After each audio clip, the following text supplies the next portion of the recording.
Bonjour à toutes et bonjour à tous. Aujourd'hui, je vais commencer par des remerciements. Des remerciements à tous les nouveaux et les nouvelles abonnés, toutes ces personnes qui me font confiance et qui aiment le contenu que je réalise. Ça me fait énormément plaisir, donc je vous souhaite bien évidemment la bienvenue. Je vous invite à partager mes vidéos si vraiment mon travail vous plaît, si vous pensez que ça peut intéresser des gens. Likez, partagez, enfin le classique des réseaux sociaux, mais ça m'aide énormément, ça soutient la chaîne et ça ne pourra que la faire grandir. Aujourd'hui, on va aller sur une photo un petit peu touchante, un petit peu sombre, mais néanmoins pleine d'espoir. Aujourd'hui, nous allons partir en Ukraine, vous savez l'actualité qu'il y a là-bas, mais on va replonger un mois auparavant, un bon mois auparavant, puisqu'on va replonger à début mi-avril. J'ai pas la date exacte de la photo, mais je sais qu'elle a été publiée aux alentours du 14 avril. Cette photo, elle a été réalisée par un photojournaliste très connu, suivi par des centaines de milliers de personnes sur les réseaux sociaux. Il s'agit de Evgeny Maloletka. Je m'excuse si la prononciation n'est pas exacte, mais c'est comme ça que je le lis. Voilà, ce photojournaliste nous propose une scène qu'il a photographiée sur un territoire qui a été détruit par la guerre. On part analyser cette image de suite. Installez-vous, c'est parti.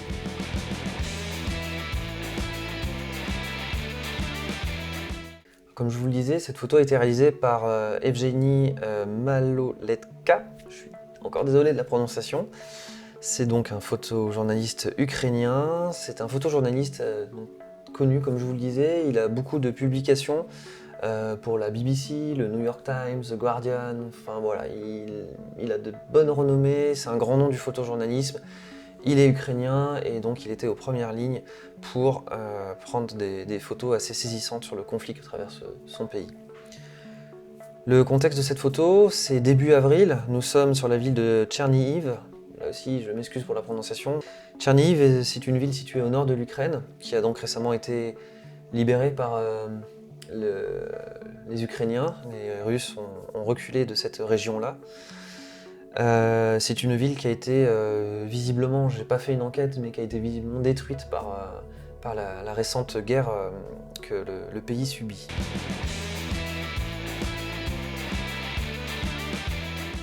D'un point de vue technique, nous avons donc une photo au format paysage, mais c'est précisément un portrait, et plutôt centré pour du paysage.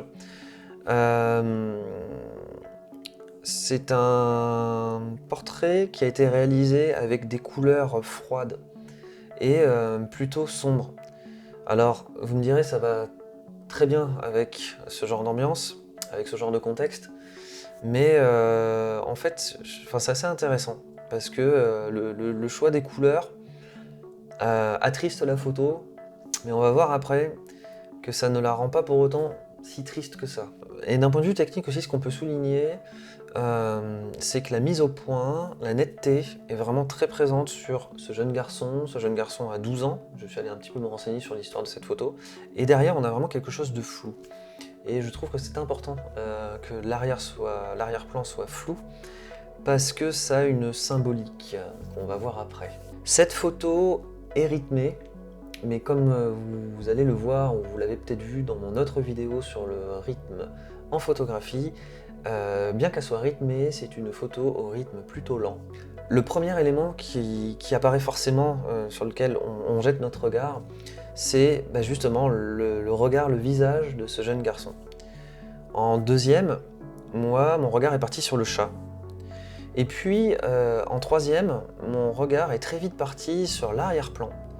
Et notamment, en fait, j'ai été un peu indécis entre est-ce que mon regard est interpellé par le mur qui est derrière ou la fenêtre qui est derrière. Et donc j'ai envie de dire que plutôt l'ensemble. Parce que en fait les deux ont une symbolique, mais les deux attirent l'attention. Et puis en cinquième élément, c'est plutôt rare, mais mon regard est parti tout en haut dans une partie infime du cadrage de cette photo. Mais il est parti tout en haut, là où il n'y a pas de toit, où il n'y a plus de toit sur cette maison. Et du coup, c'est assez intéressant, parce que là encore, on y trouve une symbolique.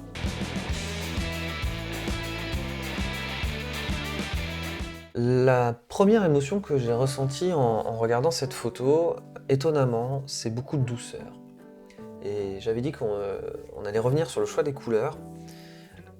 ces couleurs un peu ternes et froides, et ben moi, pour une fois, je trouve qu'elles apportent non pas de la tristesse, mais elles apportent de la douceur à cette photo. La deuxième émotion que j'ai ressentie, ben, c'est de l'amour.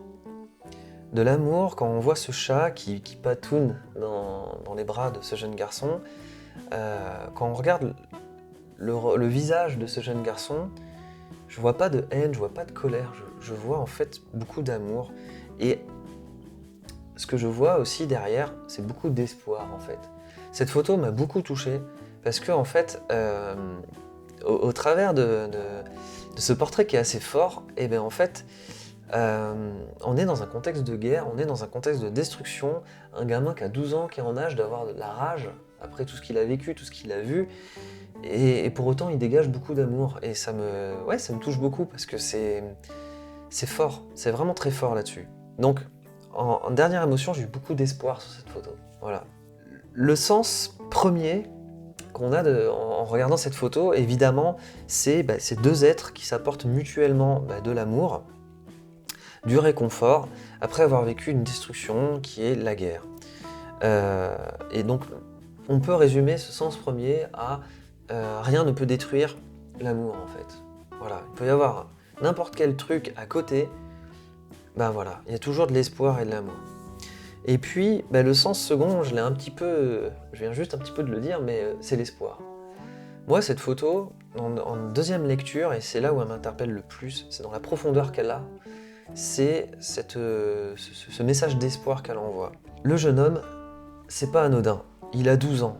12 ans, c'est un âge, quand je vois un enfant de cet âge-là, c'est la relève, c'est notre futur. Et quand on connaît le contexte de l'Ukraine actuellement, on espère un futur de paix. Et son visage dégage de la paix, dégage de l'amour. Et donc du coup, ça me fait plaisir parce que je me dis que la relève, elle va être pleine de paix. Je me répète encore, mais voilà, c'est ce que je vois à travers son visage. Ensuite, on a l'amour entre les deux êtres qui sont là. C'est assez symbolique, et notamment représenté par ce chat qui... Vous connaissez certainement les chats, mais là, il est vraiment apaisé, il patoune dans ses bras, c'est ouf. Moi, mon chat, il fait ça rarement à l'appart. Là, c'est un chat qui a vécu... pour un chat, c'est traumatisant, des bombardements et tout, et là, il se retrouve dans les bras d'un jeune garçon, et ça lui fait un bien fou. On voit que les deux avaient besoin de se retrouver, c'est intense, en fait. Donc, on a une symbolique à travers cette relation. Autre symbolique, la fenêtre qui est derrière. Parce qu'en fait, le mur est important parce que en fait, il fait un petit peu barrage. Comme si derrière cette personne, derrière ces deux êtres que nous avons à l'image, il y avait aucun échappatoire en fait. Et là, le choix du photographe a été de prendre cet élément, mais avec des ouvertures. Ce toit qui est manquant, qui est synonyme d'ouverture, et cette fenêtre avec un paysage qui n'est pas en ruine derrière. Il est très flou, on distingue quasiment rien, mais on a tellement envie d'espérer que c'est un beau paysage derrière et qu'en quittant cet endroit détruit dans lequel est actuellement l'enfant, et du coup derrière, l'herbe sera plus verte, j'ai envie de résumer ça comme ça. Et du coup cette fenêtre ouverte, explosée, on peut, voilà, mais cette fenêtre derrière est très importante dans la symbolique.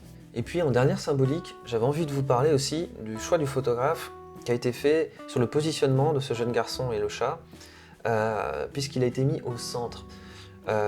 Et donc, je veux pour exemple de cette photo que pour avoir une photo très forte qui véhicule un ou plusieurs messages forts, et en fait, il n'y a pas besoin de respecter la règle des tiers, puisque ici, il n'y a aucunement une règle de photographie qui a été respectée. Donc, le choix est très important et il y a une symbolique de l'avoir mis au centre de la scène, au centre de cette maison en ruine. Il est au centre de tout, cet enfant. Et voilà, c'est très symbolique sur le message qui est véhiculé. Voilà, vous l'aurez compris, cette photo m'a beaucoup touché. Je la trouve pas si triste que ça. C'est un peu tout le paradoxe de cette photo, parce qu'elle est très touchante, triste, mais en même temps, elle est bourrée d'espoir et d'amour. Donc voilà mon analyse que vous avez pu voir aujourd'hui en vidéo. Vous avez peut-être une analyse différente, vous avez d'ailleurs certainement une analyse différente, donc je suis à votre écoute, les commentaires sont faits pour ça. Vous pouvez aussi m'envoyer des messages en privé, j'y répondrai dans la mesure du possible. Si vous aimez le contenu que je vous propose, likez-le, partagez-le, ça ne fait que me soutenir la chaîne, ça va nous faire grandir, donc allez-y, c'est avec grand plaisir et je vous en remercie par avance. N'oubliez pas, il n'y a pas de juste lecture, il y en a juste plusieurs. Find almost anything. All it takes is some time and some clarity to find your identity. It's mind